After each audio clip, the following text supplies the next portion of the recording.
মারণ রোগ ক্যান্সারকে আমরা সকলে ভয় পাই, আখেরে আমরা মৃত্যুকে ভয় পাই, কারণ এই সুন্দর পৃথিবী ছেড়ে আমরা কেউ যেতে চাই না।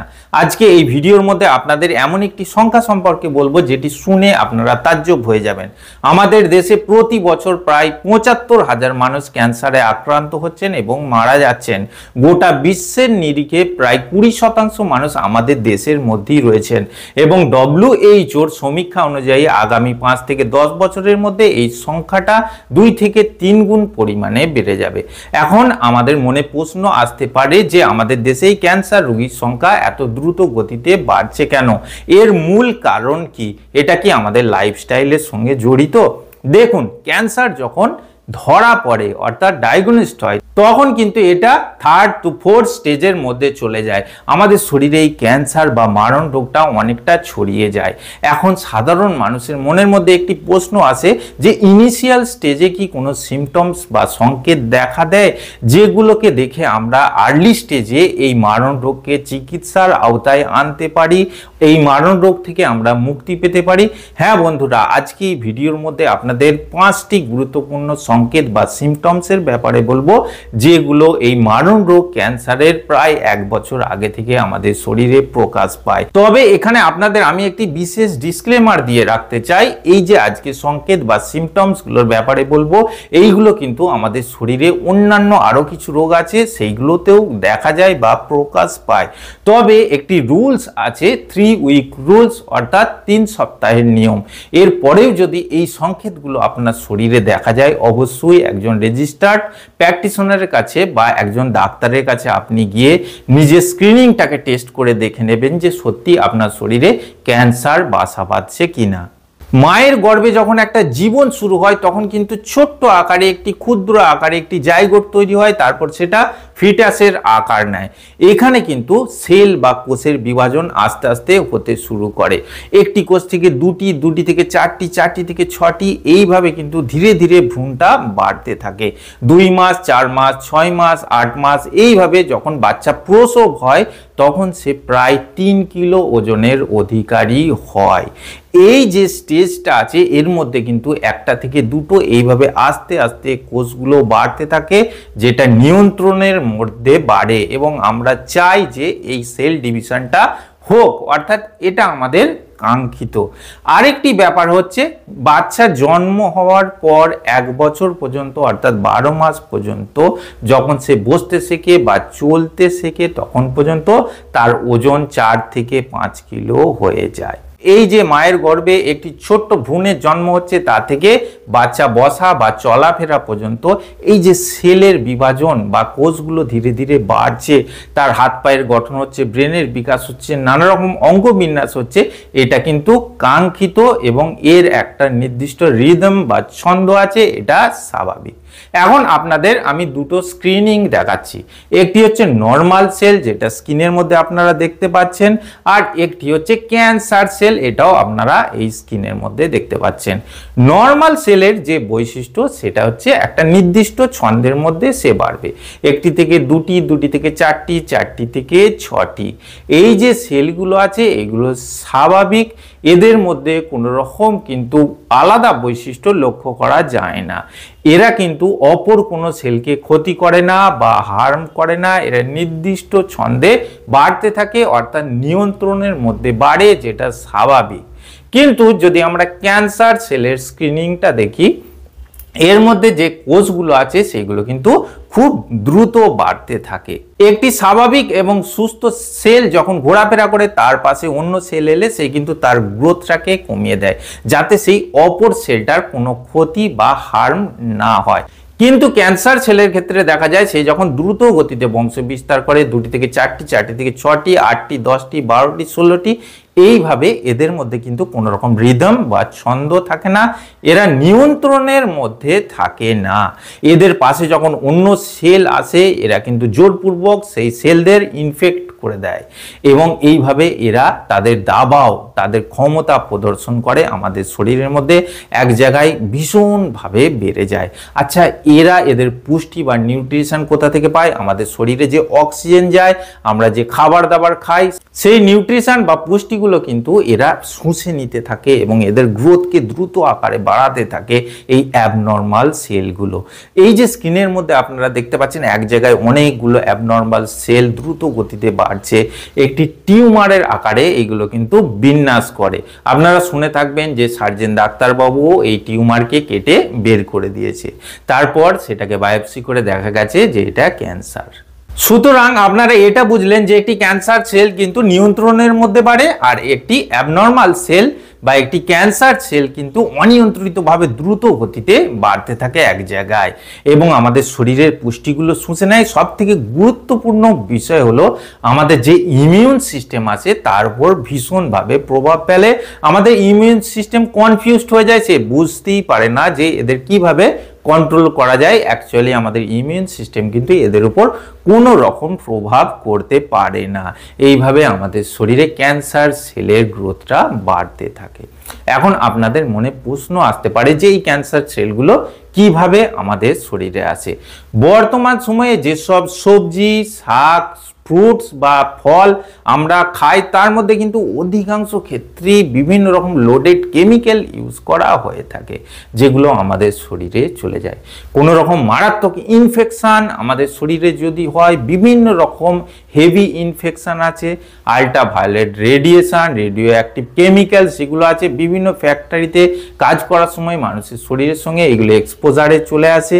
এই যে কেমিক্যাল, ইনফেকশন, আল্ট্রাভায়োলেট রেডিয়েশন এইগুলো যখন আমাদের শরীরে প্রবেশ করে তখন একটি কোষের মধ্যে যে ডিএনএ কোডটা আছে তার ডিএনএর যে নর্মাল ফাংশন আছে সেটাকে কবজা করে ফেলে, সেই ডিএনএ কোডটাকে চেঞ্জ করে দেয়। তখনই কিন্তু আমাদের শরীরে একটা অ্যাবনর্মাল সেলের জন্ম হয়, আর সেই অ্যাবনর্মাল সেলটা তখন দ্রুত গতিতে আমাদের শরীরের নিউট্রিশন এবং অক্সিজেনের সাহায্যে বংশ বিস্তার করতে আরম্ভ করে এক জায়গায় আমাদের শরীরে ইমিউন সিস্টেমকে উপেক্ষা করে। তখনই আমাদের শরীরে ক্যান্সার সেলের অ্যাবনর্মাল গ্রোথ দেখা যায়। এইবার আপনাদের মূল বিষয়টা বলি, আমাদের শরীরে ক্যান্সার বাসা বাঁধার আগে কি কি সিমটমস বা লক্ষণ বা সংকেত দেখা যায়। আপনাদের আরও একবার আমি ডিসক্লেমার দিয়ে রাখতে চাই যে এই ভিডিওর মধ্যে যে সংকেত বা লক্ষণগুলোর কথা বলছি এগুলো শরীরে আরও অনেক রোগের ক্ষেত্রে দেখা দিতে পারে। আচ্ছা, ক্যান্সারের বিভিন্ন রকম প্রকৃতি আছে, বিভিন্ন জায়গায় হয়, তবে মূলত যে ক্যান্সারগুলি হয়ে থাকে সেইগুলোর সিমটমস বা সংকেতের ব্যাপারে এখন আমি আপনাদের বলবো। 1 নম্বর হচ্ছে ওরাল ক্যান্সার অর্থাৎ মুখের ক্যান্সার। 3 উইক রুলস অর্থাৎ 3 সপ্তাহের নিয়মটা মাথায় রাখবেন। যদি 3 সপ্তাহের বেশি এইসব সিমটমসগুলো আপনার সঙ্গে দেখা দেয় বা হয়ে থাকে, 1 নম্বর হচ্ছে আপনার মাড়ি থেকে রক্তপাত হওয়া, মাড়ির মধ্যে ব্যথা, দাঁতের মধ্যে ব্যথা, মুখের মধ্যে আলসার বা ক্ষত ঘা যদি 3 সপ্তাহের বেশি থাকে, বিভিন্ন রকম মেডিসিন খাওয়ার পরেও সেটা ভালো না হয়, আপনার যদি নাক বন্ধ হওয়ার সমস্যা থাকে, রাত্রে ঠিকভাবে ঘুম না হয়, সেই সমস্ত ক্ষেত্রে অবশ্যই কিন্তু একজন চিকিৎসকের পরামর্শ নেবেন, কারণ এগুলো 3 উইকসের বেশি মেডিসিন নেওয়ার পরেও যদি না যায়, হয়তো বা হতে পারে আপনার শরীরে কোনো রকম অ্যাবনর্মাল সেলের ডেভেলপমেন্ট হচ্ছে। একজন চিকিৎসকের পরামর্শ নিতে কখনোই ভুলবেন না। 2 নম্বর হচ্ছে লাংস ক্যান্সার অর্থাৎ ফুসফুসের ক্যান্সার। এক্ষেত্রে কিছু সিমটমস মারাত্মকভাবে দেখা দেয়। 1 নম্বর হচ্ছে কাশি। 3 সপ্তাহের বেশি যদি কাশি হয়ে থাকে, মেডিসিন বা বিভিন্ন রকম এক্সপেক্ট্যান্ট কফ সিরাপ খাওয়ার পরেও এই কাশি যদি না যায়, অবশ্যই কিন্তু আপনাকে তার এগেনস্টে ব্যবস্থা বা চিকিৎসা নিতে হবে। যদি বুকের মধ্যে চাপ ধরে, ব্যথা হয়, সেই ব্যথাটাকে আপনি বুঝতে পারেন না বা ব্যথার মেডিসিন খাওয়ার পরেও এই ব্যথা না যায়, অবশ্যই আপনাকে চিকিৎসার আওতায় আসতে হবে। 3 নম্বর হচ্ছে শ্বাস প্রশ্বাসের কষ্ট। শ্বাস প্রশ্বাসের মধ্যে একটা চাপ বোধ বা ভার বোধ, টেনে টেনে শ্বাস নেওয়ার সমস্যা। অনেক সময় দেখা যায় যে কোমরের দিকে ভীষণ ব্যথা হওয়া, রাত্রে ঠিকভাবে ঘুম না হওয়া, এই সিমটমস বা সংকেতগুলো কিন্তু ফুসফুসের ক্যান্সারের সিমটমস বা সংকেত হয়ে থাকে, তবে এগুলো অন্যান্য রোগের ক্ষেত্রেও হতে দেখা যায়, এটা মাথায় রাখবেন। 3 নম্বর হচ্ছে প্রোস্টেট গ্ল্যান্ডের ক্যান্সার। এখন 40 থেকে 45-এর উপরে অধিকাংশ পুরুষদের মধ্যে প্রোস্টেটের নানা রকম সমস্যা দেখা দিচ্ছে, তবে বি অ্যাওয়্যার, অ্যালার্ট হতে হবে। এই সিমটমসগুলো যদি দীর্ঘ সময় যাবত আপনার সঙ্গে হয়ে থাকে, একজন চিকিৎসকের পরামর্শ নেবেন। 1 নম্বর সিমটমস হচ্ছে বারবার প্রস্রাব হওয়া, ঘন ঘন প্রস্রাব হওয়া, ফোঁটা ফোঁটা প্রস্রাব হওয়া, প্রস্রাবকে ঠিকভাবে ধরে রাখতে না পারা, অর্থাৎ আপনি ইউরিন করার জন্য যাচ্ছেন, তার আগে আপনার কাপড় চোপড়ে হয়ে গেল, প্রস্রাব ঠিকভাবে ক্লিয়ার না হওয়া, করার পরেই মনে হচ্ছে যে এখনো জমে আছে, বা কোদ দিলে তারপরে কিছুটা হয় বা ক্লিয়ার হয়, বা প্রস্রাবের মধ্যে ব্লাড বা রক্ত আসা, এই ধরনের সিমটমসকে কখনোই অবহেলা করবেন না। এইগুলো প্রোস্টেট গ্ল্যান্ডের প্রাইমারি লেভেলের বা সেকেন্ডারি লেভেলের কোনো ডিজিজ হতে পারে, তবে প্রোস্টেট ক্যান্সারের ক্ষেত্রেও এই সংকেতগুলো দেখা যায় যদি দীর্ঘমেয়াদী এইগুলো হয়ে থাকে। 3 নম্বর পয়েন্টটি হলো অ্যাবডোমিনাল ক্যান্সার, অর্থাৎ পেটের ক্যান্সার। এর মধ্যে যে সংকেতগুলি দেখা যায় সেগুলি হলো বারবার পায়খানা হওয়া, পেটের মধ্যে ভীষণ অস্বস্তি, ডিসকমফর্ট, বমি অর্থাৎ ভমিটিং, বমি বমি ভাব, নওচিয়া থাকতে পারে। এছাড়া আপনার পেট সবসময় ভরা ভরা থাকতে পারে, শরীরের মধ্যে একটা ভমিটিং টেন্ডেন্সি বা নওসিয়া কন্টিনিউ লেগে থাকতে পারে, কোষ্ঠকাঠিন্য লং টার্মে থাকতে পারে। এই সংকেতগুলো যদি থাকে, মেডিসিন নেওয়ার পরেও না সারে, চিকিৎসকের পরামর্শ নেবেন। তিনি ডায়াগনোসিস করে আপনাকে বলবেন যে আপনার শরীরে ঠিক কী ধরনের সমস্যা আছে বা ক্যান্সারের কোনো সিমটমস দেখা যাচ্ছে কিনা। 4 নম্বর হলো ব্রেস্ট ক্যান্সার, যেটা অধিকাংশ মহিলা মা বোনেদের মধ্যে হতে দেখা যায়। এটা কিন্তু খুবই সাংঘাতিক বা মারাত্মক হয়ে থাকে। এর ক্ষেত্রে যে সিমটমস দেখা যায়, যে ব্রেস্টের মধ্যে বা স্তনের মধ্যে কোনো শক্ত জায়গা পরিলক্ষিত হচ্ছে কিনা, বা কোনো শক্ত বা গাঁট অংশ ঘোরাফেরা করছে কিনা, এটা মাঝে মাঝে আপনাদের নিরীক্ষণ করতে হবে। আর এই ধরনের ব্যথাহীন কোনো গাঁট যদি স্তন বা ব্রেস্টের মধ্যে লক্ষ্য করেন, দ্রুত চিকিৎসকের পরামর্শ নেবেন। ব্রেস্ট ক্যান্সারের ক্ষেত্রে দেখা যায় যে নিপেলটা অনেক সময় শুকিয়ে ছোট হয়ে যেতে দেখা যায়, বা ভিতরের দিকে ঢুকে যায়। নিপেল থেকে অনেক সময় অ্যাবনর্মাল ডিসচার্জ হয়, অর্থাৎ জলের মতো পড়ে, আঠার মতো কিছু বের হতে দেখা যায়, বা রক্তপাত হতে দেখা যায়। এই সংকেতগুলো কিন্তু খুবই খারাপ। এইগুলো পরিলক্ষিত করলে অবশ্যই আপনি বড় চিকিৎসকের পরামর্শ নেবেন।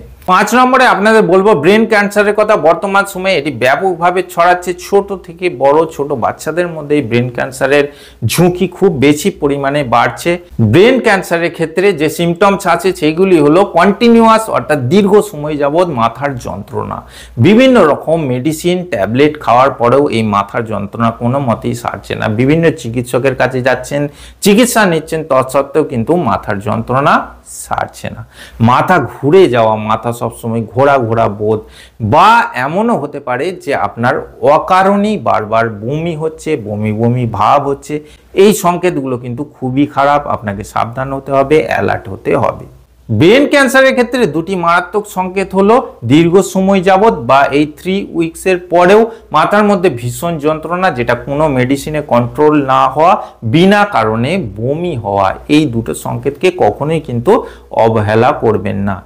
এই যে 4 থেকে 5 প্রকার ক্যান্সার বা মারণ রোগের কথা বললাম, এবং এদের ইনিশিয়াল স্টেজের কিছু প্রাইমারি সিমটমস বা সংকেতের ব্যাপারে বললাম, এইগুলো যদি 3 সপ্তাহের বেশি আপনার সঙ্গে হয়ে থাকে, আপনি চিকিৎসকের পরামর্শ নেবেন। কোনো টেনশন নেওয়ার প্রয়োজন নেই, কারণ শরীরে আরও বিভিন্ন ডিজিজ আছে যেগুলোর কারণেও হতে দেখা যায়।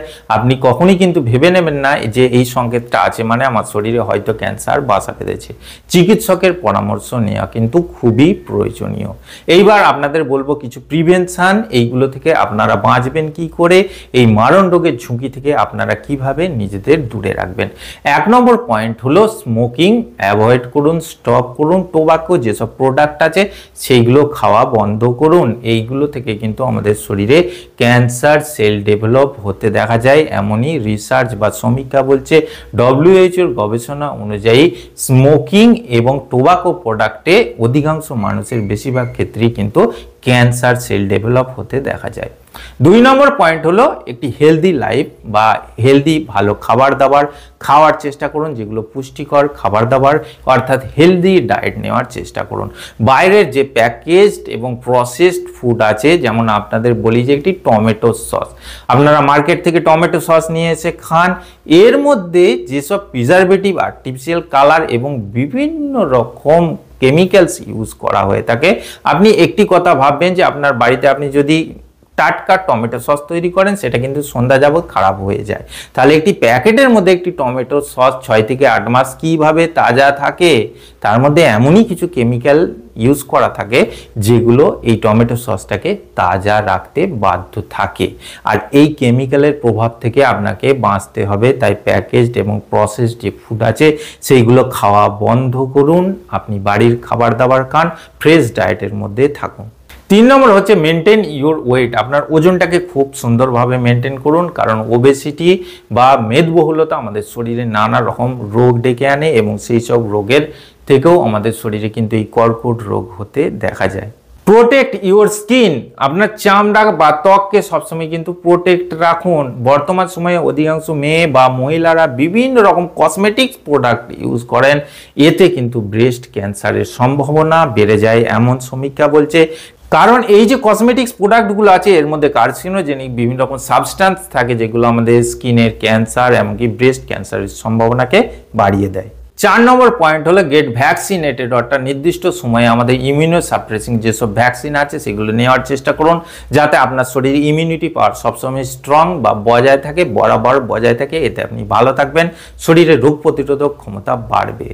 ডেইলি এক্সারসাইজ করার চেষ্টা করুন। এক্সারসাইজ আপনার শরীরে বিভিন্ন অ্যাবনর্মাল যে সেলগুলো আছে সেগুলোকে মারতে সাহায্য করে, শরীরে ইমিউন সিস্টেমকে প্রভাবিত করে।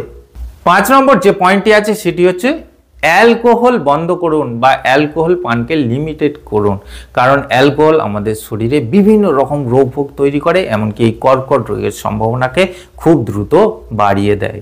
শেষে আপনাদের যে পয়েন্টটির কথা বলবো, এটি না বললেই নয়, 1 থেকে 2 বছর অন্তর অন্তর নিজেকে চেক আপের মধ্যে রাখুন, ফুল বডি চেক আপ করুন। ক্যান্সারের যে স্ক্রিনিং আছে সেইগুলো করাতে ভুলবেন না। কখনোই ভাববেন না যে আমার শরীর ফিট আছে, ফ্রেশ আছে।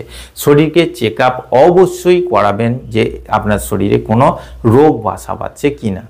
তো বন্ধুরা, আজকে এই ভিডিওর মধ্যে ক্যান্সার আমাদের শরীরে কিভাবে আছে, কিভাবে এর অ্যাবনর্মাল সেলগুলো গ্রোথ হয় বা ডেভেলপ হয় এবং আমাদের শরীরে ইনিশিয়াল স্টেজে কি কি ছোট ছোট সংকেত বা সিমটমস দেয় সেইগুলো সম্পর্কে এবং প্রিভেনশন সম্পর্কে একটি ছোট্ট আলোচনা করার চেষ্টা করলাম। আশা করছি আজকে ভিডিওটি আপনাদের ভালো লেগেছে। যদি ভালো লাগে অবশ্যই একটি লাইক করে আমাকে অনুপ্রাণিত করবেন। আর এই ধরনের বিষয়ভিত্তিক তথ্যপূর্ণ ভিডিওর জন্য আমার চ্যানেলটিকে সাবস্ক্রাইব করে পাশে বেল বাটনটি টিপে অল অপশনটি ক্লিক করে দেবেন। দেখা হচ্ছে পরের ভিডিওতে। ভালো থাকবেন, ধন্যবাদ।